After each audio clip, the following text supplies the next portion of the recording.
Shalom, shalom, sejam todos bem-vindos, em nome de Jesus Cristo, que a graça do Pai esteja conosco, o amor do Filho, as misericórdias e as consolações do Espírito Santo de Deus estejam conosco, amém? Vamos orar. Pai, em nome de Jesus, nós estamos neste lugar porque decidimos estar, de alguma maneira, tu nos convenceste, o melhor lugar para estar é em tua presença, e hoje tu queres manifestar a tua presença aqui, neste lugar, e nós cremos, ó Pai. E nós queremos esta manifestação, Senhor. Então, vem, fala conosco, nos livra dos fermentos, ó Rei da Glória. Estamos na festa dos pães asmos, Senhor. Estamos na festa daquilo que vai eliminando o fermento que o adversário, e nós mesmos queremos produzir, a nossa natureza adversária, a natureza em Adão, Senhor, que tu mortificaste na cruz do Calvário. Nós cremos nessa cruz, nessa morte, ó Pai querido, em nome de Jesus, nós queremos aprender mais sobre essa mortificação, essa crucificação, Pai, e caminharmos, ó Deus da glória, vivos para Ti. Então, nos ajuda mais uma vez nesse dia, em nome de Jesus, o Senhor é bom. Aleluia. Amém, amados. Shalom. Irmão Alfredo, seja bem-vindo. Patrícia Leite, em nome de Jesus, glória a Deus. Amados, hoje nós vamos falar do fermento dos saduceus, não é? Da doutrina, da manifestação dos saduceus. O que eles fazem, o que eles creem, como eles trabalham. Na verdade, o princípio do fermento dos saduceus é um evangelho segundo o próprio entendimento e conhecimento deles. Não é algo assim que nós podemos limitar e colocar só na caixa daquilo que foi falado ali por eles. Por quê? Porque é um princípio que se estende ao coração do homem, que é o evangelho, à sua própria maneira. Será que nós encontramos no dia de hoje aqueles que falam, não, eu creio assim, mas está na Bíblia. Não, mas não importa, eu creio assim. Aquele que exclui a autoridade da palavra, a autoridade dos princípios divinos, para ficar com o seu próprio entendimento, com aquilo que foi construído pela religião, dentro do seu próprio coração. Não é? Nós, nesses dias do fermento que estamos trazendo, nós estamos batendo muito naquilo que é a religiosidade, porque saduceus era um partido ainda que político, mas também tinha uma grande entrada na parte da religião. Tanto é que eles tratavam ali como que eu posso dizer? Ele tratava da imortalidade da alma, que eles não criam na ressurreição, eles não criam, não acreditavam. Shalom, shalom, pastora Sônia. Não acreditavam que existia anjos, eles acreditavam só no que eles queriam. Então, isso está dentro da igreja hoje, acreditar só no que quer. Eles acreditavam, no caso, que como que eu posso dizer? Veja aqui, em Mateus, capítulo 22, está escrito assim, amados, conversando com o pastor Alexandre, nós chegamos a um entendimento que no sábado nós vamos fazer uma renúncia desses fermentos. São 5 fermentos que nós vamos abordar aqui. Amanhã é o governo de Herodes. Então, nos outros dias, nós abordamos o fermento da malícia e da maldade. Abordamos o fermento dos fariseus ontem. Vamos abordar o fermento dos saduceus hoje. E amanhã, o fermento de Herodes. Então, amados, e nisso tudo nós estamos tratando com cumplicidades, com vista grossa, estamos tratando com tolerância, estamos tratando com amar a justiça, só que ainda não odiamos a iniquidade. Deus está nos chamando para um lugar mais profundo. Você não vai mais apresentar apenas, que já é muito maravilhoso, amar a justiça, mas o Senhor quer trazer no nosso coração um entendimento de que ele detesta, odeia a iniquidade. É esse sentimento que nós temos que ter em relação à iniquidade. Não é uma coisa assim que você pode tolerar, não é algo que você pode fazer vista grossa, não é algo que nós podemos empurrar com a barriga, vamos colocar assim.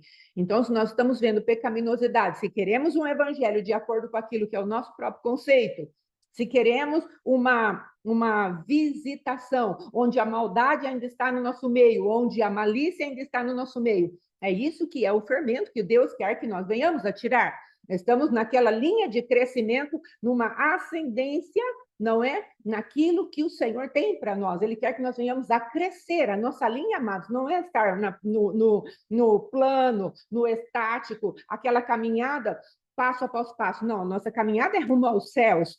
E quanto mais nós vamos subindo em Deus, mais nós ficamos parecidos com Ele. E por quanto estamos ficando parecidos com Ele, nós vamos nos tornando mais santos, mais cheios do fruto do Espírito, mais cheios do poder do Espírito, mais cheios da visão do reino e do céu. então, logicamente, nós vamos começar a odiar aquilo que o adversário faz. A iniquidade que o adversário quer manter em nós, viva, acesa, o Senhor está falando. Não empurrem mais isso com a barriga, sentenciem. Não fiquem dando desculpa, sentenciem. E seja para qual tipo de fermento for. Nós estamos na contagem do Homer, hoje é o quinto dia, amanhã é o sexto, no sábado o sétimo, e aí nós vamos fazer uma santa ceia, nós vamos fazer as renúncias dessas malignidades. E você que está antenado naquilo que o Senhor está falando, já vá anotando aí aquilo que nós temos sido tolerantes. Onde falamos de várias coisas a respeito da tolerância, depois, no dia anterior, também falamos das nossas tolerâncias em relação àquilo que o adversário quer manter na nossa vida, como raposinhas. E o Senhor está falando, eu quero que você sentencie as raposinhas. Então, aqui, em relação a Mateus 22, onde Jesus vai falar a respeito dos saduceus e a ressurreição. E você vai entender bem do que eu estou falando. Bom dia, pastora Margarida. Shalom. Naquele dia, aproximaram-se dele alguns saduceus que dizem não haver ressurreição. Então, os saduceus é uma categoria, né, uma classe que está dentro da igreja, mas ele acredita só naquilo que ele quer. Então, olha lá, não tem ressurreição. Jesus vem para desmanchar todo o fundamento de engano. E nós estamos nessa temporada do Homer tratando de fundamentos de engano, fundamentos que estão falando debaixo da terra ainda do nosso altar. Lembra quando o pastor Alexandre explicou o que é um fundamento? E o fundamento, o Senhor quer que seja removido, para que haja somente a voz do fundamento certo, que é o Cristo vivo, no qual nós estamos assentados sobre ele, sobre a rocha. Estamos assentados neste lugar. E esse fundamento é que deve falar no nosso coração, na nossa vida, no nosso entendimento. Aí eles vêm para perguntar para Jesus, mestre, Moisés disse. Então eles entram com uma reverência, mestre. É uma coisa que às vezes acontece conosco, não é? Não sei se é só comigo, mas eu estabeleço Jesus como meu mestre, mas quando ele me dá uma resposta diferente da que eu quero, aí há aquela luta. Não, Jesus, eu sei mais que o Senhor, pode ficar por aí mesmo. Essa verdade não precisa entrar no meu coração, mas eu estabeleço Jesus como meu mestre. E é aquela coisa, eu sei mais do que o Senhor. E aí nós precisamos remover essa sabedoria aos próprios olhos. Aí o Senhor fala assim: se alguém morrer, o Senhor não, o saduceu perguntando: se alguém morrer não tendo filhos, seu irmão casará com a viúva e suscitará descendência ao falecido. Ele está falando de algo que Moisés deixou escrito, está em Deuteronômio 25:5. Então ele chega com o princípio, com a palavra. Moisés falou. E você vai falar o quê, Jesus? Aí ele fala, ora, os meninos falando, ora, havia entre nós 7 irmãos, o primeiro, o segundo e o terceiro, depois você leia lá, Mateus 22, do 23 em diante. Então, o que eles estavam fazendo? Eles estavam procurando questionar Jesus. Veja que questionar Jesus não é algo que seja ruim, é muito bom nós entrarmos com questionamentos, mas precisamos ter um coração pronto para receber a resposta de Jesus. Não estamos aqui falando para termos uma fé cega, mas estamos falando para termos uma fé reverente. Uma fé que fala, Jesus, não estou entendendo, isso não faz sentido para mim, o Senhor pode me ajudar? Haja reverência no nosso coração. A palavra de Deus diz assim, o Senhor está no seu santo templo, cale-se diante dele toda a terra. Isto fala do Deus Todo-Poderoso, sentado no templo do nosso coração, e nós, como terra, não é? Coisa passageira. Então, o Senhor está falando para mim e para você hoje, falou, filho, você quer saber alguma coisa? Tenha reverência, me pergunte. Tem um coração quebrantado, humilde, eu vou te responder. Há um coração quebrantado e contrito, eu não desprezarei. Então, entre minha presença. Eu não sou um Deus tirano, eu sou um Deus que quer te trazer entendimento. Até, inclusive, um dos meus nomes é o espírito de entendimento. Então, eu quero te trazer um entendimento. Porque entendimento traz poder. Quando entendemos uma realidade da palavra de Deus, isso precisa gerar poder em nós. Porque se há o entendimento revelado, o próprio Cristo se levanta quando nós vamos usar aquela palavra, porque ele fica vivo dentro de nós.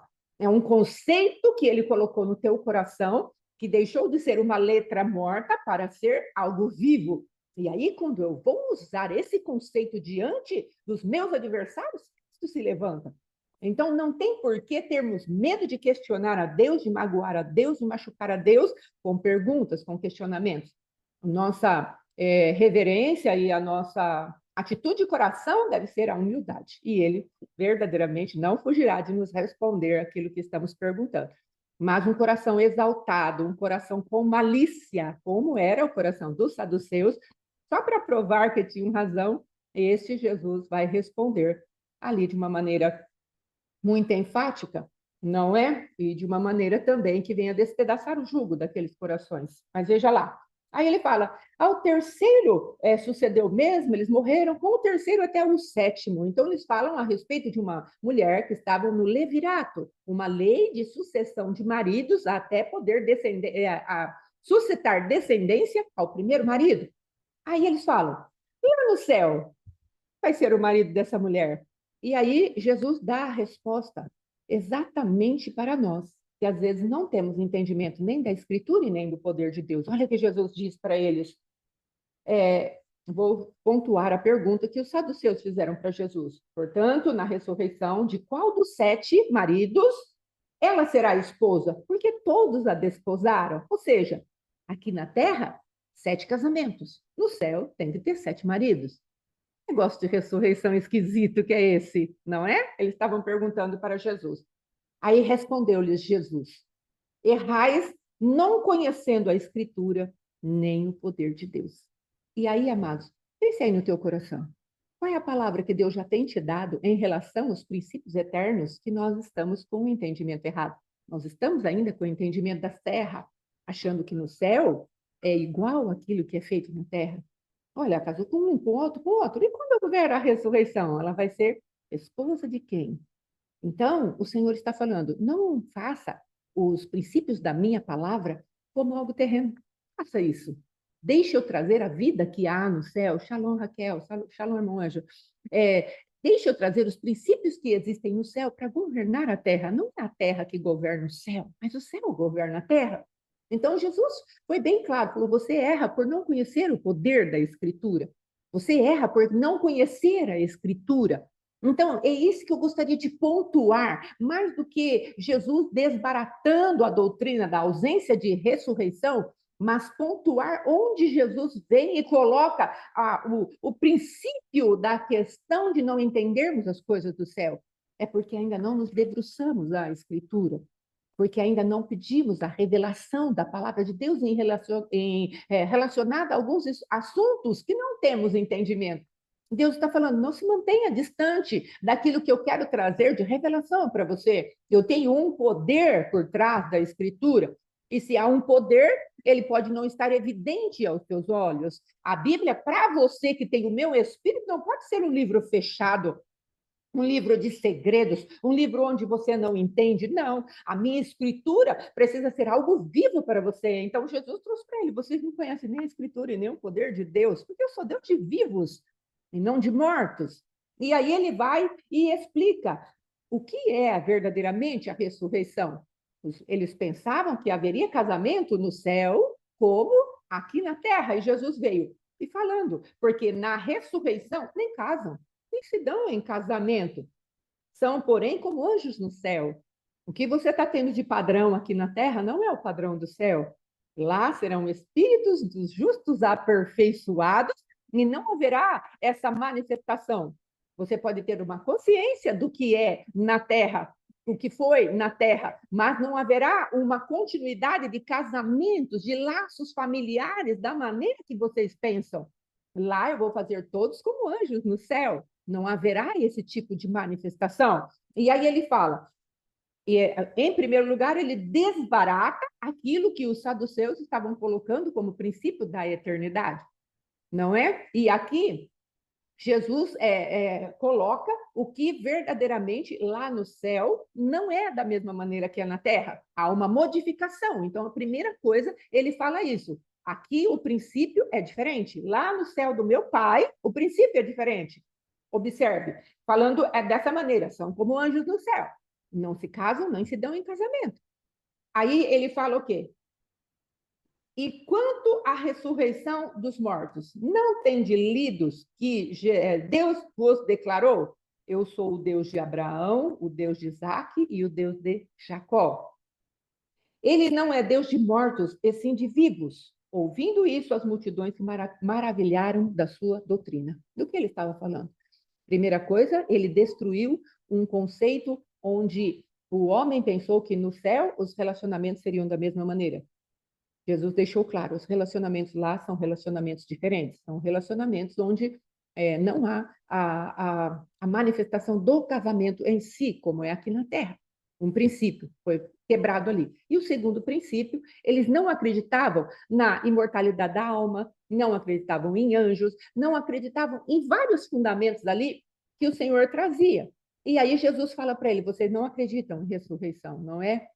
Mas eu vou explicar para vocês que vocês estão com a doutrina de vocês erradas, porque se eu sou o Deus de Abraão e de Isaac e Jacó, todos estão mortos, por que eu seria Deus de mortos? Eu sou Deus de vivos. Então, ali Jesus vem para estabelecer o princípio do céu, mas algo a respeito daquilo que era uma doutrina errada. A doutrina que é de acordo com o desejo e entendimento do nosso coração. Esses homens amados não acreditavam que a Bíblia pudesse passar de pai para filhos oralmente. E veja que Deus, lá em Deuteronômio, ele fala, olha, você vai inculcar na vida do teu filho, ao deitar, ao levantar, ao caminhar, ao se assentar, você vai inculcar, você vai fazer como um portal aqui entre os olhos dos teus filhos, você vai colocar no pulso dele a minha palavra, os meus mandamentos, as minhas leis, inculca sobre ele. E Deus estava falando de algo oral. E esses homens aqui não acreditavam que podia ser passado uma lei divina de maneira oral, de maneira pelo testemunho, e não simplesmente pelas escrituras. Então, Jesus, ele teve que trazer ajustes aos pontos teológicos desses homens que estavam equivocados na sua maneira de pensar. E aqui Jesus tratou dois pontos, como eu disse, relacionamento e a respeito da ressurreição. E havia outros pontos para Jesus tratar. Então, hoje, para a nossa vida, puxando para a nossa vida, Jesus quer tratar alguns fundamentos religiosos que estão errados no nosso coração. São os fermentos, são as doutrinas que contaminam o evangelho, que estão misturadas ao evangelho. O Senhor está falando, eu quero que você tire essas impurezas. Isso é fermento, está corrompendo a tua maneira de crer. E aí você não conhece nem a escritura e não conhece poder. Porque às vezes a igreja está tão cheia de fragilidades, uma igreja tão fraca, uma igreja que não manifesta o poder de Deus. Exatamente por aquilo que Jesus denunciou. Vocês não conhecem a escritura. Vocês não sabem verdadeiramente quais são os pilares aos quais eu quero que vocês caminhem? Eu quero que vocês caminhem entendendo o mundo espiritual. Sim, tem anjos, tem demônios, tem coisas que acontecem no espiritual, porque eles não acreditavam nisso. E Jesus falou, são como anjos, e ali ele estava batendo em mais uma doutrina dos saduceus. Então, o que temos procurado fazer aqui? Vamos tirar os fundamentos que estão esvaziando a igreja do poder de Deus. Vamos levar a igreja a entender como Jesus funciona, como Deus funciona. Porque Deus verdadeiramente funciona. Deus não é uma filosofia de vida. Deus não é uma manifestação de uma teologia. A apóstola Valnice Milhomens, quando eu comecei ali, ouvindo os ensinamentos dela, ela já falava, nós somos crentes filosóficos, mas ateus práticos, não é? Então, com a nossa mente, nós até acreditamos em Deus, mas negamos o poder. Então, somos ateus práticos. Na prática, no dia a dia, somos ateus, não acreditamos em Deus. Mas o Senhor está falando, ei, para que você usa o meu poder? Deus está falando, você é um saduceu, você não crê que eu tenho poder de trazer a ressurreição aos mortos? Então, para que eu ressuscitei? Paulo fala, olha, se vocês não creem que há ressurreição, vocês são mais miseráveis. Se a nossa vida termina aqui, nós somos os mais miseráveis dos homens. Então, esses saduceus, eles tinham uma doutrina muito perversa, uma doutrina que perverteu a palavra de Deus e colocou o poder de Deus como nada. Ué, porque se eu não tive vitória sobre a morte, por que Jesus teve que ir ao inferno? Se eu não tenho vitória sobre aquilo que era o aguilhão do pecado, que era a morte, qual é a minha vitória? Eu estou vivendo aqui, depois tudo vai ser destruído? Eu não vou ter uma consciência, porque o que é a alma? Eles não acreditavam na alma. Veja, não acreditavam no centro do ser humano para decisões aqui na Terra.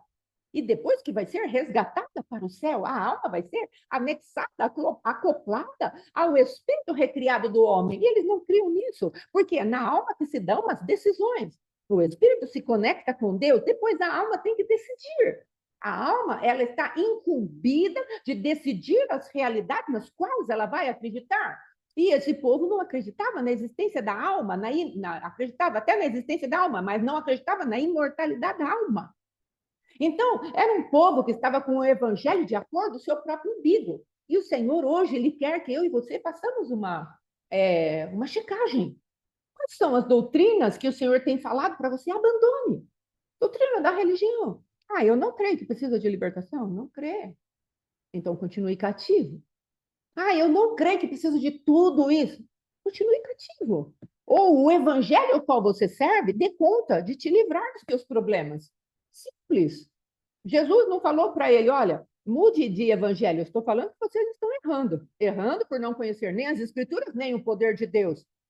Mas se o evangelho ao qual você crê está dando conta da sua vida, continue, está tudo bem. Não é? Veja o pastor Alexandre, naquilo que o Senhor trouxe de confronto para ele, quando o apóstolo José falou para ele, tudo bem, esse Jesus seu aí, está tudo tranquilo. Então, e por que você não governa sobre nada? Por que o resultado da tua vida é fracasso? Porque você não conhece nem a Escritura, nem o poder de Deus, porque na tua vida não tem nenhum resultado. De quem tem o Espírito Santo de Deus habitando com vida dentro de você. Você anulou o Espírito Santo por conta dos próprios fundamentos que estão no teu coração. Foi isso que o apóstolo José disse para ele com palavras mais simples e diretas, para atingir o alvo ali de maneira certeira e verdadeiramente explosiva, para quebrar a força, destruir a força daquele fundamento. Mas o que ele estava falando para ele era exatamente isso. Você erra, Alexandre, por não conhecer nem a Escritura, nem o poder de Deus, porque onde está o poder de Deus na sua vida? Então, do que Deus vai tratar conosco? Ele vai tratar de um fundamento chamado Evangelho segundo, coloca o teu nome aí, segundo a Fátima, segundo a Edna, segundo o Alfredo, Mara de Verne, Margarida, pastora Sônia. O Evangelho segundo nós mesmos, que não é muito diferente do Evangelho segundo Allan Kardec, não é? Porque, ao invés da Bíblia nos ler, nós é que lemos a Bíblia e colocamos a nossa opinião. Então, o que Deus está falando hoje? Cuidado com a doutrina que é pautada no seu próprio fundamento, na sua própria maneira de entender, na sua própria maneira de colocar as coisas de Deus como se elas fossem legitimamente de Deus. É só uma conclusão da sua mente carnal.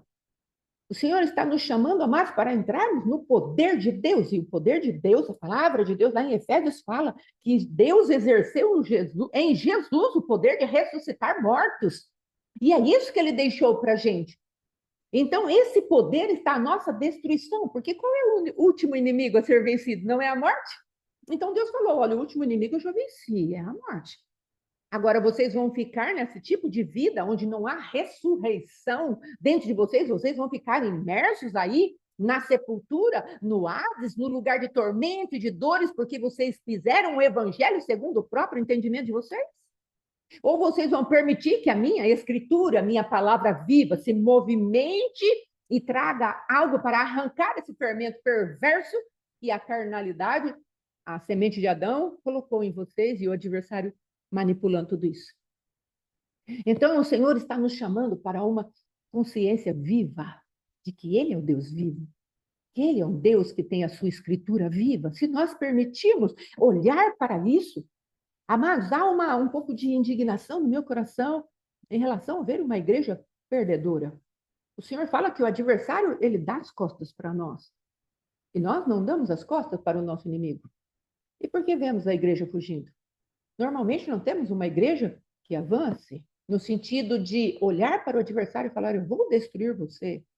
Claro que temos uma noiva, o corpo do Senhor Jesus, esse que o Senhor falou, que é o corpo da sua noiva, esse está trabalhando, está atuante, mas muitos dentro da igreja estão mortos, mortos justamente porque não conhecem a Escritura e nem o poder de Deus. E Deus está falando: eu quero uma igreja que olhe nos olhos do adversário, no sentido de enfrentá-los, não para absorver-lhe as mentiras, não é? Mas no sentido de olhar para ele e falar: eu vou te derrotar até o último. fio de cabelo, eu vou arrancar até a unha das tuas mãos. Não vai ficar nenhuma unha para você. É o povo que Jesus levantou lá no Egito, colocando um povo como um povo valente, um povo valoroso, um povo que se levantaria para sair daquele lugar, ainda que a representação do povo todo estivesse em Moisés, uma única pessoa, porque o restante do povo estava fragilizado. Moisés foi crescendo em fé. Moisés, ele não estava cheio da glória de Deus como já estava lá no final, mas veja, a caminhada de Moisés é uma caminhada de ascendência diante do Senhor. Ele vai subindo diante de Deus, porque ele começa murmurando como o povo. Quando o faraó dá uma sentença, falou, traga palha, escraviza mais ainda, traga mais trabalho para o povo, Moisés foi chorar. Moisés já falar, tá vendo? Não falei que não ia dar certo? O povo não acredita em mim, acho que Faraó vai acreditar. Não tem ninguém comigo nessa empreita. O Senhor me mandou neste lugar para quê? Moisés estava debaixo da mesma manifestação que havia no povo, mas só que aos poucos Deus vai trabalhando, vai e sentencia. Eu sou com você, vai trabalhando, vai colocando a minha palavra, libera a minha palavra. E Moisés vai crescendo até se transformar naquele que estava com a vara de Deus diante do Mar Vermelho, permitindo que o vento do Espírito Santo soprasse uma noite inteira para abrir o Mar Vermelho para o povo passar a pé enxuto. Moisés não ficou paralisado naquele lugar no qual ele começou. Deus não quer que você manifeste algo que você não está preparado para manifestar ainda. Por conta da sua pequenez, estamos falando da espiga. Lembra que estamos no tempo de crescermos diante de Deus até a estatura de varão perfeito, que foi o que Moisés se transformou. Deus não exigiu de Moisés que ele fosse um filho ruiós nos primeiros atos de Moisés. Mas conforme os atos foram acontecendo, ele deixou de ser tecnon, não é? Para ser ruios diante do Senhor. Um filho imaturo para um filho maduro. Estamos no crescimento, na contagem do homem. Nós estamos nesses 7 primeiros dias, onde nós estamos como nascituros, não é? Estamos como neonascidos na presença de Deus, mas ele está falando, eu quero te fortalecer, vou te dar leitinho. Daqui a pouco, quando chegar lá em Pentecostes, eu quero que você seja filho maduro, para que eu te alimente com alimento sólido e você saiba discernir o bem e o mal. É assim que Deus ele ensina os seus filhos maduros.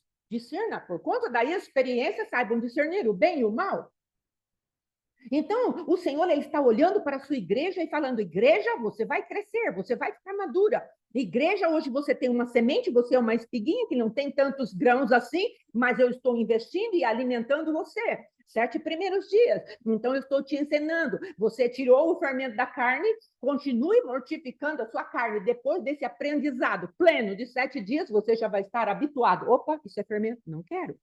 Isso é corrupção? Não quero. Isso é malícia? Não quero. Isso é perversão da palavra de Deus? Não quero. Isso me faz manter no lugar onde eu não conheço o poder e nem as escrituras? Eu não quero. Isso me faz eu desconsiderar aquilo que o Senhor falou comigo através da sua voz. Veja a profundidade na negativa do povo saduceu. Não, não venha para mim com uma divindade que é tida só pela oralidade. Eu preciso de uma escritura. Veja bem, quem tinha escrituras naquela época? Quando Paulo e os outros discípulos pregavam. Eles tinham que crer naquilo que estava passando, passando, passando. E Deus, ele é poderoso para fazer com que a doutrina dele continue pura, ainda que seja algo oral. E esses homens desconsideraram isso, desconsideraram os mandamentos de Moisés. Desconsideraram a força do Espírito Santo em manter pura a sua lei, ainda que em corações humanos, para passar para a próxima geração. E esses homens não acreditavam nisso. Então, quais são as coisas que nós não acreditamos e Deus tem que trazer e arrancar?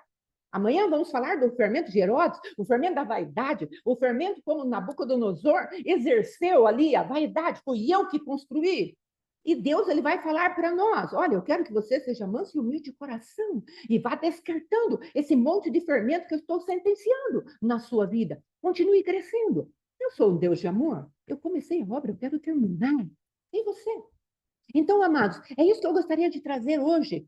Pastor Alexandre já está chegando para trazermos algo aí da parte do Senhor para a sua vida e você vai se alegrar conosco.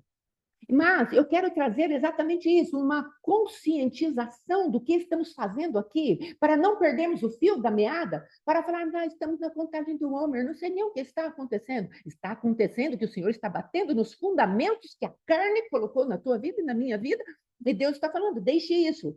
Comece a conhecer a Escritura e o meu poder. Comece a reconhecer a minha voz, onde eu estou falando, através da minha voz. Agora você tem a escritura para legitimar a força da minha voz, mas não negligencie aquilo que eu estou falando com você. Não pense que você é mais sábio do que eu. Mantenha a sabedoria longe, essa sabedoria humana caída, maligna, longe de mim. Deixa eu organizar o teu próprio pensamento. Amém? Então já vá se preparando aí. Depois eu vou mandar aqui algo bem curtinho para que você saiba do que vamos renunciar no sábado. Já está aqui, e os versículos, os quais você pode, os textos bíblicos, os quais você pode se apresentar diante de Deus, falando, Senhor, eu quero sair desses lugares. Eu não quero continuar um filho tecnon. Eu quero ser um filho ruiós. Se o Senhor tem para mim uma maturidade, quando Pentecoste chegar, a tábua da lei será entregue para mim, não agora nas mãos de Moisés, em tábuas de pedra, não é? Mas nas tábuas do meu coração, eis-me aqui, sou candidato. Candidato a deixar todos esses fermentos para trás. Não haverá maldade e não haverá malícia, mas eu estarei agora vacinado para crescer como filho maduro. Amém? Pastor Alexandre já chegou, em nome de Jesus, vamos trazer aí. Pronto. Buenos dias, shalom, shalom. Bom dia, shalom, shalom. Irmãos, no dia 10 da semana passada, nós estávamos indo para Comodoro e a gente caiu naquele golpe lá, né, do Mateus, que a gente trouxe a palavra ali a respeito de nós somos maus, sabemos dar boa dádivas aos nossos filhos, né, quanto mais nosso Deus, como Pai, vai nos dar o teu Espírito. E dentro dessa palavra, nós, então, trabalhamos nisso, já tínhamos ali recebido o golpe, foi pago ali aquela conta, e dentro desse contexto, o que aconteceu? A minha nora ali no momento, ela falou para o Mateus, fala para eles contestarem esse pagamento, porque como não foi Pix nem transferência bancária, mas foi um boleto, de repente dá para fazer alguma coisa. E a pastora então entrou. Nós paramos ali na estrada ali, ela entrou e mandou no Nubank, que foi onde eu paguei o boleto, na minha conta ali, explicando que foi um golpe e tal, não sei o quê. E eles falaram assim, ó, nós vamos rastrear a conta e se o dinheiro estiver na conta ainda, esse dinheiro é bloqueado e devolvido para vocês. Já está em análise o processo em andamento.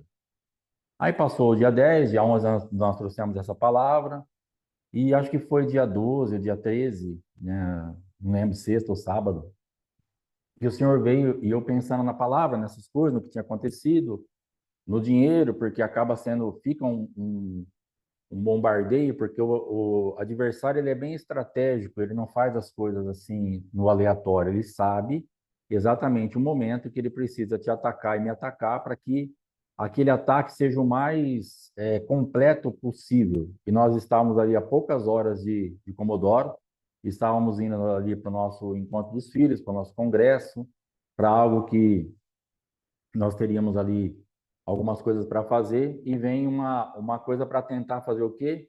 Desestabilizar, trazer ali algo na sua alma, porque tem a parte do dinheiro, tem, mas depois tem a própria cobrança que vem da falta de vigilância, da falta de inteligência ou da burrice mesmo, né? Porque assim, isso é muito importante também ressaltar, porque o que acontece? O cidadão ou a cidadã que mandou a mensagem escreveu assim: Bom dia, mãe. Tudo junto. E aí escreveu mais um monte de coisa lá, totalmente assim, bem fora do padrão do Mateus. Totalmente fora, obviamente, do padrão do Mateus. Só que o que acontece? Nós recebemos uma palavra de uma irmã para nós sondarmos a nossa vida a respeito de idolatria pelo nosso filho, de nós idolatrarmos o Mateus. E nós estamos orando nisso e provavelmente tinha alguma coisa, já tenho pedido perdão, já tenho acertado a minha vida aí. E por que que eu creio que tinha realmente, ou que tem ainda alguma coisa de idolatria? Porque a idolatria ela vai fazer justamente isso, ela vai abrir uma brecha no mundo espiritual que você vai ficar debaixo de uma regência de encantamento onde você perde totalmente a lucidez. O idólatra, ele não tem lucidez. Então, quando chegou aquele encantamento, aquela liberação de encantamento do golpe, nós perdemos a lucidez. Eu dirigindo, ela desequilibrada emocionalmente, porque quando chegou a notícia no telefone, bom dia, mãe, meu telefone quebrou. Ai, meu Deus do céu, o telefone do Matheus quebrou. Agora, entendeu? E aquilo já me envolveu naquela atmosfera e nós já ficamos, então, totalmente cegados. O Matheus chama a mãe dele de mamãe, não chama de mãe, só se ele estiver bravo. Aí depois que aconteceu assim, o Matheus só me chama de mãe quando ele está bravo por alguma coisa. Ou está bravo comigo, alguma coisa que não encaixou. Mas aí ele me chama de mamãe. Então, seria o esquema do Matheus. E o Matheus também, graças a Deus, ele escreve muito bem. Então, seria bom dia, vírgula, mamãe. E aí ele ia falar o que ele queria. Aí estava um bom dia, mãe, tudo junto. Ok, que ele não fala por nada. E um monte de dicas que tinham naquele texto para mostrar que não era o Matheus. Só que quando nós já estávamos no ambiente de, ao mesmo tempo, de querer resolver aquela situação, querer realmente tirar ele daquele ambiente, querer socorrê-lo, ao mesmo tempo debaixo de uma regência dessa idolatria, e aí o encantamento vem e tira totalmente a nossa lucidez, aí ficou fácil para o adversário nos arrolar naquilo até nós pagarmos o boleto e cairmos no golpe. Porque foi quando eu acabei de pôr a senha no celular, que eu paguei, olhando para o celular, eu virei para minha esposa assim, nós caímos num golpe, isso aqui é golpe. Aí eu liguei para o Matheus. Aí ele estava, logicamente, com o telefone dele em ordem, ele me atendeu. Aí eu falei, filho, acabamos de cair num golpe, assim, assim, expliquei para ele. Aí a minha nora vem e fala, contesta. Eu, para te falar a verdade, eu fiquei bem Falei, cara, isso aí não... Mas vamos contestar. E aí contestou, aí entrou lá, a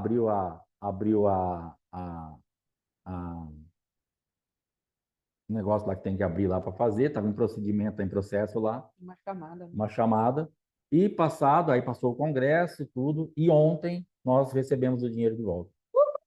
Ontem o dinheiro foi depositado na nossa conta, porque realmente estava nessa conta que caiu. Como o boleto processa, então estava o dinheiro lá ainda, o banco consegue bloquear aquilo, aí ele vai checar se realmente aquilo é um golpe ou não, ele vai checar, porque eu posso também inventar uma história, e dentro dessa checagem do banco, ele vendo que era um golpe, então ontem nós somos restituídos do valor integral, que era R$ 1.500 que a gente havia pago, para poder, e foi devolvido ontem.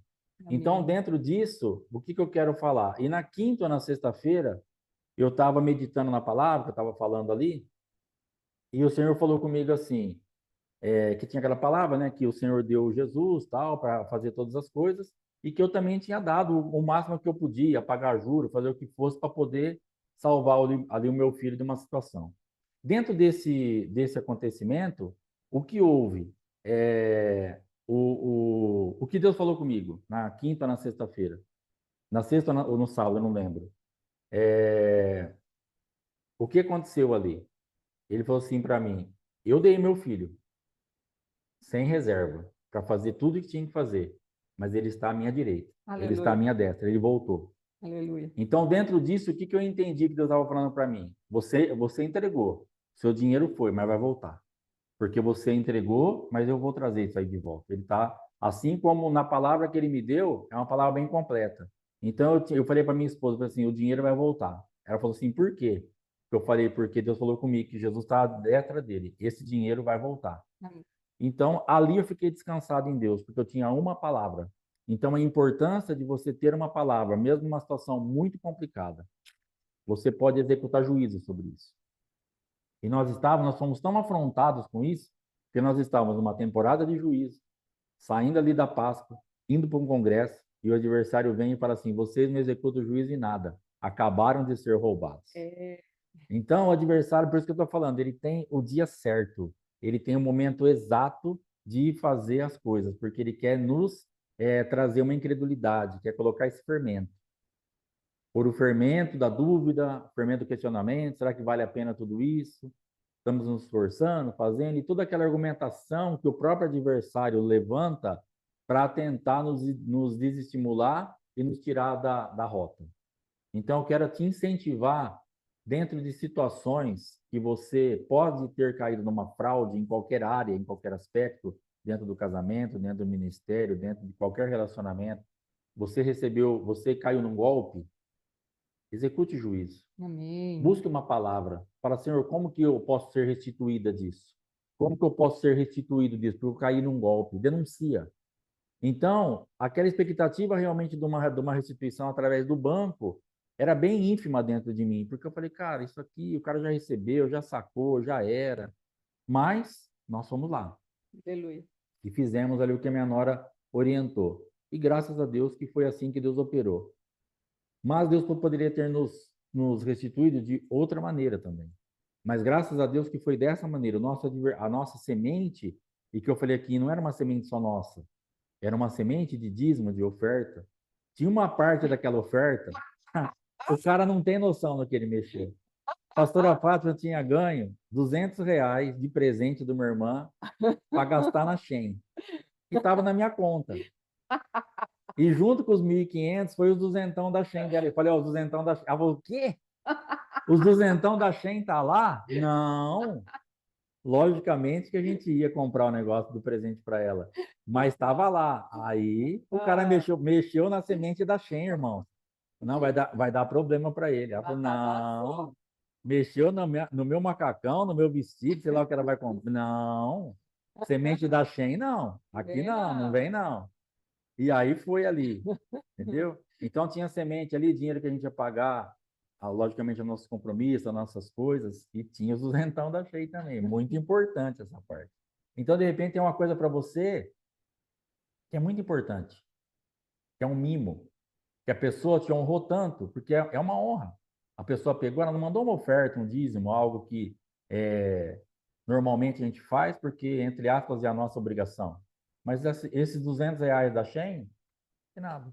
Chegou e falou assim, esse é para a pastora Fátima, um presente para gastar na Shein. Porque a pessoa sabe que ela gosta da Shein, a gente sempre está sempre falando. Então ela recebeu um mimo, e o diabo vem tocar nesse mimo. E talvez dentro da tua vida é exatamente isso. Cara, isso aqui para mim era um mimo. Isso aqui para mim era algo que eu ia poder desfrutar de uma forma diferente. O diabo levou isso embora de alguma forma. Na emoção, no sentimento, no casamento. Uma coisa que você tinha, que você cuidava, que você falava, cara, isso aqui vai ser bom, vai me trazer uma alegria, vai me trazer algo diferente. De repente isso foi embora. Então, sentencie, continue executando o juízo, continue crendo que Deus vai dar um jeito de você ser restituído. Em nome de Jesus. Então, aquilo que você entregou, aquilo que vai voltar, vai ficar do teu lado, porque é teu. Você entregou, você plantou e Deus é fiel, ele vai trazer de volta. Ele vai fazer com que isso aconteça. Então, que nasça uma esperança dentro de você e dentro de mim, para que cada vez mais nós creiamos que o Senhor é fiel e que não interessa o que aconteceu. Irmãos, é horrível a sensação. Eu creio que outros irmãos que já passaram por esse negócio de golpe, essas coisas, é uma coisa horrorosa. Porque você fica ali naquela impotência, você fica, cara, o que que eu fui fazer? Por que que eu caí nisso? Onde? Então, é um bombardeio mental.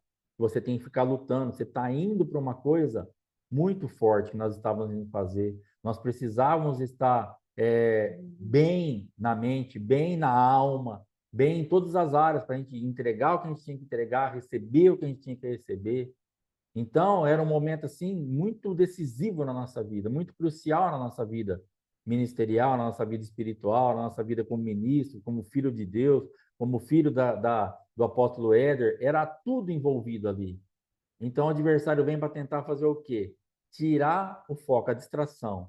Aquele negócio de fazer mesmo que o apóstolo explica, de você olhar para trás. Quando você está andando, você olha para trás, automaticamente você para, porque você não vai continuar andando, olhando para trás, você vai cair, vai tropeçar, vai trombar em alguma coisa, vai perder a direção. Então, justamente é isso que o adversário quer fazer. Ele traz uma distração para a gente olhar para trás e automaticamente nos paralisa. E dentro desse golpe, é exatamente assim que o adversário trabalhou, para nos paralisar. E aí eu tive as minhas guerras, a pastora teve as guerras dela, e nós fomos ali, porque ela se sentiu mais culpada do que eu. E como foi no celular dela, como ela já coisou, e vamos pagar, e ela vai, anda logo, acha esse negócio, e pega dinheiro num negócio do outro, até formar o dinheiro para poder pagar, ela se sentiu mais culpada. Ela se sentiu mais o peso maior mais daquilo ali. decisiva na situação. Eu me senti menos culpado, mas me senti mal, fiquei mal, obviamente. Precisava apoiar ela. Não podia falar, nossa, o que você fez? Precisava, aí eu desestabilizei o Mateus, porque acabou, ele saiu do serviço, ele foi chorando para casa, ele ficou totalmente, porque ele não queria que o pai dele e a mãe dele tivessem passado por isso, ficou triste por nós não termos feito a leitura daquilo. Cara, vocês são meus pais. Vocês me conhecem. Ontem a gente foi contar para eles, que foi a primeira pessoa que a gente contou, ele falou assim, ó, agora que vocês receberam o dinheiro de volta, eu vou falar, gente, presta atenção. Eu não escrevo assim, não era eu, estava lá. Estava tudo na cara de vocês. Pai, pelo amor de Deus, mãe, me ajuda, presta atenção. Não era eu, não era eu. E aí levamos uns corinhos ontem à tarde ainda, mas como eu estava num ambiente de muita alegria, e com os 1.500 conto no bolso, fica mais tranquilo para você levar a bronca, né? Mas, e ele teve esse zelo de falar assim, bom, já estão com o golpe, já perderam o dinheiro, ainda vou dar bronca, eu vou dar uma segurada. Mas já que voltou o dinheiro, agora eu vou falar. Da bronca. A bronca. Então, dentro disso, que nasça dentro de mim e de você, todos os quadros são reversíveis, de alguma forma. Pastor, não tem mais esperança. Tem esperança, em nome de Jesus. Isso aqui não tem mais jeito. Tenha uma expectativa em Deus, não é você.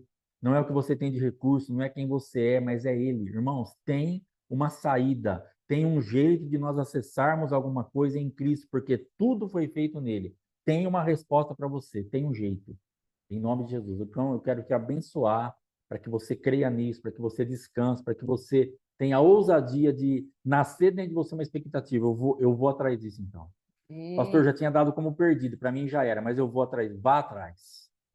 Vá atrás, em nome de Jesus. Ore ao Senhor, fala, Senhor, o que eu esqueci até?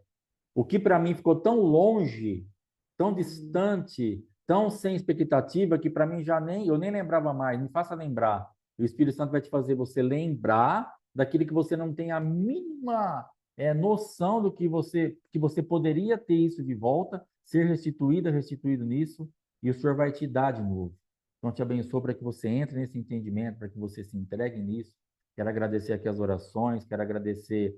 Nós fizemos aí um apelo sentencie junto, porque é dinheiro de oferta, é dinheiro de dízimo, então isso aí foi muito bom no mundo espiritual. Depois eu vou até pedir para a pastora colocar os áudios que ela mandou, 2 áudios que ela mandou, um a pessoa ouviu, o outro não. Mas para você também entender, de repente até aprender como fazer essa sentença, como manifestar-se no mundo espiritual, contra quem você está combatendo, para você não fazer uma oração aí fora da palavra, para você não decretar sobre homens, mas decretar sobre demônios, sobre as coisas que realmente vão ter que soltar aquilo que é teu. Então, a pastora vai estar colocando os áudios daqui a pouco aí, em nome de Jesus, né? E nós vamos aí crer e é reversível qualquer quadro. Pastor, o meu não é. É. Ah, mas é só um dinheiro. Sim. É seu. E é seu. Para mim era só um dinheiro que eu precisava, mas não era o dinheiro. É muito mais do que dinheiro. Porque, para falar bem a verdade para os irmãos, naquele dia, eu tinha falado até que eu ia precisar fazer um empréstimo para pagar os mil. Eu não tinha o dinheiro. Aí depois eu lembrei que eu tinha um dinheiro numa outra conta, que já era um cartão do dia 11. Eu fui lá, trouxe para minha conta de volta e paguei. E nem consegui pagar o cartão no dia 11 porque eu não tinha dinheiro. Eu fui pagar o cartão na segunda-feira, quando entraram algumas ofertas, algumas coisas. Então, mas não é a parte do dinheiro.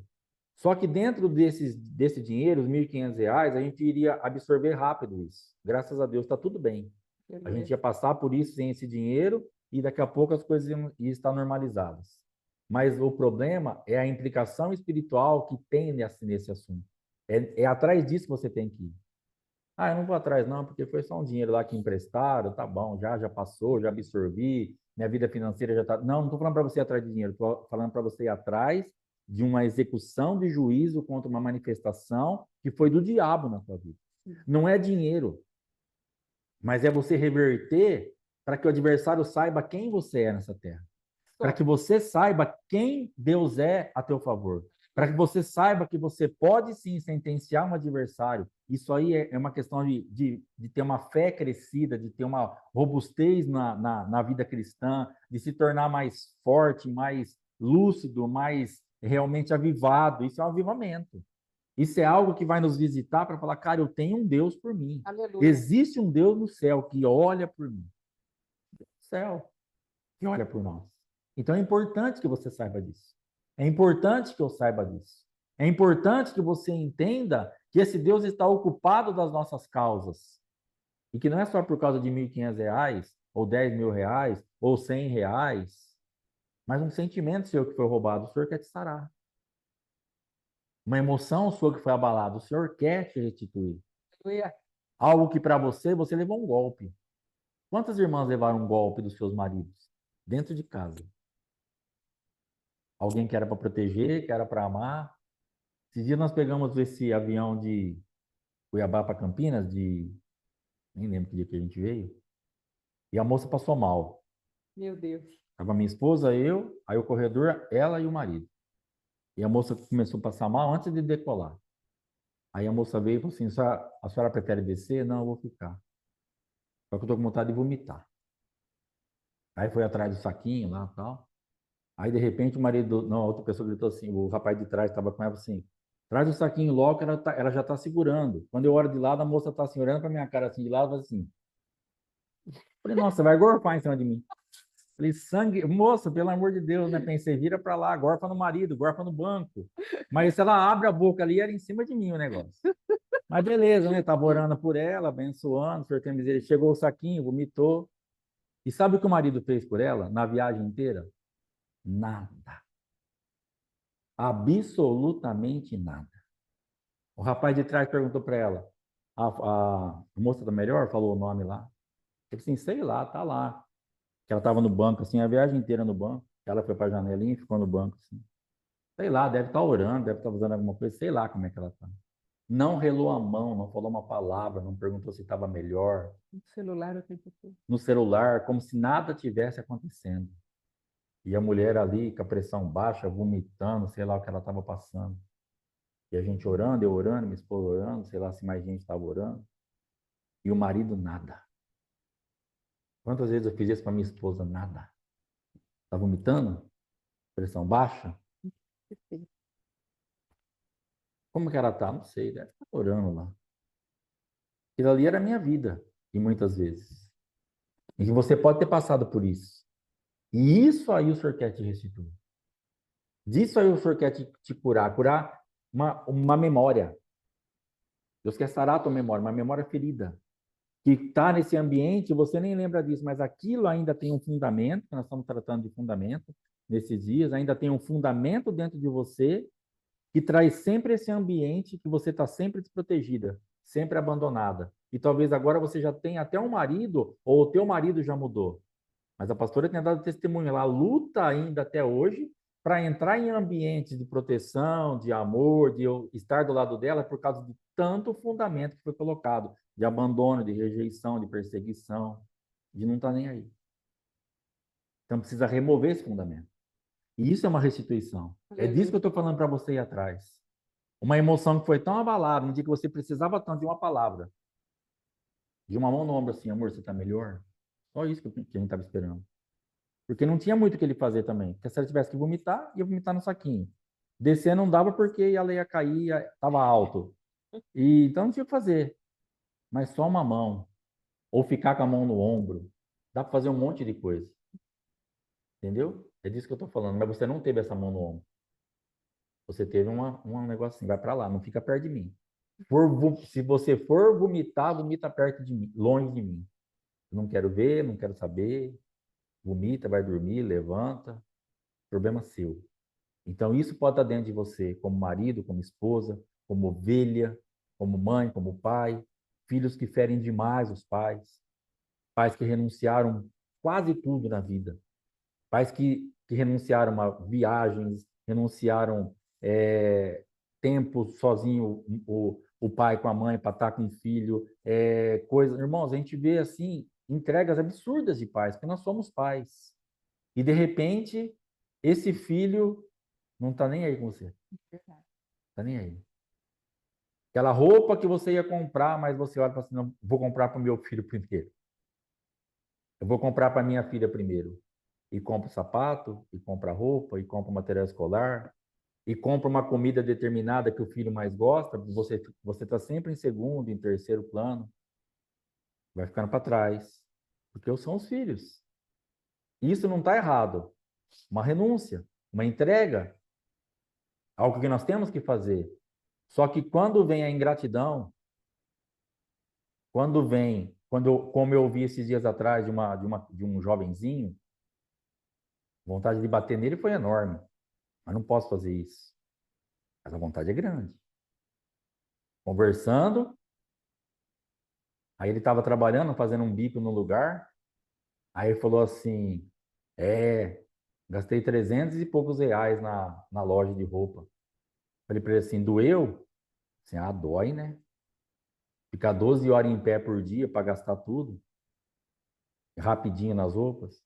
Falei, mas e quando o seu pai fica em pé 12, 13 horas por dia e ele paga? Assim, aí é problema dele, não tô nem aí. Ô, irmãos, que vontade de bater. Vontade grande. Entendeu? Então o pai estava assim, ó, ele e o pai, a gente estava numa conversa amistosa, falando sobre trabalho, sobre ganhar dinheiro, e o menino me solta uma porcaria dessa, na cara do pai dele, que se mata por ele. Uma mãe que se mata, porque eu conheço os pais, eu sei o que eles fazem, eu sei o que eles renunciam, eu sei o que eles trabalham, eu sei o que eles fazem para poder manter um padrão de vida melhor, porque são pobres, são pessoas que trabalham aí lutando com a vida, igual a gente. Não tem um negócio de falar, não, eu vou dar lá, mas eu também tenho aqui. Não, não tem. Se der lá, não tem aqui. Então estão supridos, mas tem uma limitação. Tem que renunciar a muita coisa. E dentro disso, quando vem a ingratidão, quando vem, problema dele, ele que fica.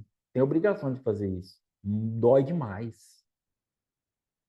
E talvez você tenha ouvido isso de teu filho, da tua filha. Talvez você viva isso hoje dentro da tua casa. Isso te machuca muito. E é disso que eu estou falando. Vai orar. Vai falar, Senhor, me restitui. Eu estou machucada com isso. Mas me sare, então. Porque nós temos aprendido que a ingratidão ela é pior que a vingança. Sim. O apóstolo Rina falou isso. E o Mateus trouxe isso até a gente. Por quê? Porque a ingratidão vão te dar aquilo que você... Vão dar ao contrário daquilo que você deu. A vingança, se eu me vingo dela, ela me fez algo ruim, eu também faço algo ruim para ela.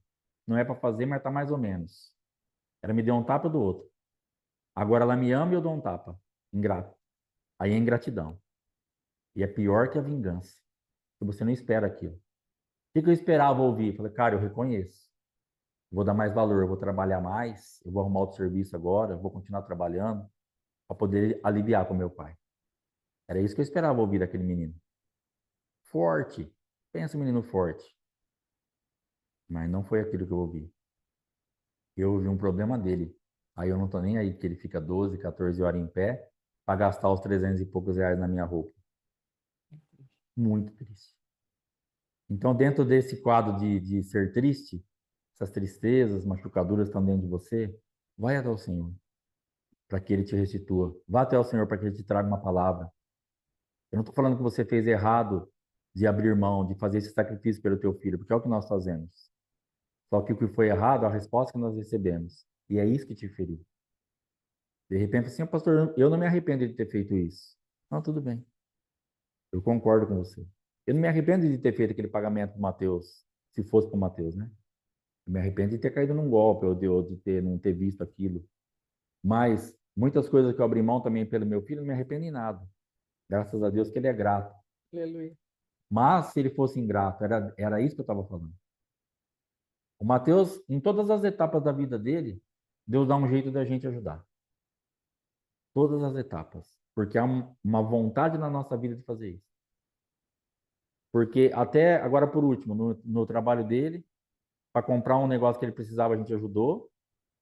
E agora, por último, quando ele foi dar o carro para minha nora, nós ajudamos também. Esse ele devolveu. Faltou uma parte, parece que Deus prepara um negócio para a gente estar envolvido, para a gente estar apoiando, para ele ver que ele tem pai, Aleluia. para ele ver que ele tem mãe. E ele queria um carro de um valor, apareceu um carro maior, falou, pai, você tem? Tem. Cara, mas eu vou te devolver. Eu falei, tá bom. Aí passava um tempinho, ele devolveu. Mas sempre nós estamos envolvidos. E eu não me arrependo de nada disso. Mas o problema é se vem uma ingratidão. Será que eu estou preparado para receber uma ingratidão do Mateus? Será que eu estou preparado para ouvir? Ah, e é problema dele, né? Se ele ficar 12 horas em pé, 14 horas. Então, o Mateus, ele tem uma abominação da vida que a gente passou dentro de um comércio 12, 14 horas. Falou, cara, foi muito ruim isso. E ele sempre está falando, orando, para que nós sejamos, de alguma forma, restituídos isso também. Então, graças a Deus por isso. Mas se você não teve isso ou não tem isso, vai orar. Seu marido, esposa, filho, pastor. Pastor que acabou com tudo que você fez. Tudo. Tudo. Que desgraça. Infelizmente. Ministérios que nós passamos, que nós plantávamos, nós trabalhávamos, nós fazíamos, de repente acabava com tudo. Sabe quando você tem uma plantinha? E agora há pouco eu estava olhando ali, porque eu creio que de alguma forma está chegando a hora de eu ir embora desertinho. Aí eu estava ali, no quintal, estendendo umas roupas, e eu olhei uns vasos ali, eu falei assim, esse aqui eu vou levar, esse aqui eu vou levar, esse aqui não dá, que está muito grande. E fiquei marcando ali as plantas que eu vou levar para minha nova casa. Eu creio que vai acontecer. E sabe quando você tem as plantinhas que você olha e fala assim, cara, essa aqui tá bonitinha, essa aqui tá crescendo, essa aqui eu levaria para minha nova casa. Aí vem um pastor e acaba com tudo. Um líder espiritual que vem para te apoiar e fala assim, cara, você plantou isso aí, você cuida, tá bonito. Tá bonito. Vamos lá, vamos trabalhar. Fica nessa pegada aí. Não. Invejosos, competidores, ao invés de ser aliados, são concorrentes e mata. Fala, não, a tua planta aqui não. É a minha. Talvez você tenha passado por isso, onde mataram as tuas plantas. Concorrência dentro da igreja, de liderança, que era para te incentivar, falar, filho, que planta linda. Continua cultivando. O pai está aqui. Toma um pouco de adubo. Toma uma nova semente. Uma liderança que te dê adubo, que te dê semente. Fala, vai lá, cara, planta mais. Faça o seu jardim ficar bem florido. Vamos lá. Que bênção que está acontecendo isso, mas muitas vezes passamos por lugares e por lideranças que matam o nosso jardim, que acabam com a nossa vida. E você também pode orar por restituição, porque Deus tem um novo jardim para você. Aleluia. Não acabou, irmãos. Tem gente que fala assim, ah, acabou, pastor. Acabou. Mataram todas as minhas plantas.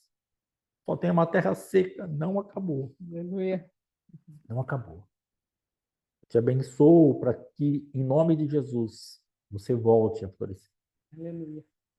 Eu clamo pela misericórdia do Senhor para que eu seja alguém que libere adubo e semente na tua vida, para que você volte a florescer. Aleluia. Eu quero te abençoar como obreiro, como pastor, nos lugares que estão áridos, secos. Eu quero ser um instrumento de Deus, a minha esposa, nosso ministério, para colocar semente na tua mão, para colocar adubo na tua mão, para molhar a tua terra, para você voltar a frutificar. Não quero ser um agente de Satanás para matar as tuas plantas. Em nome de Jesus.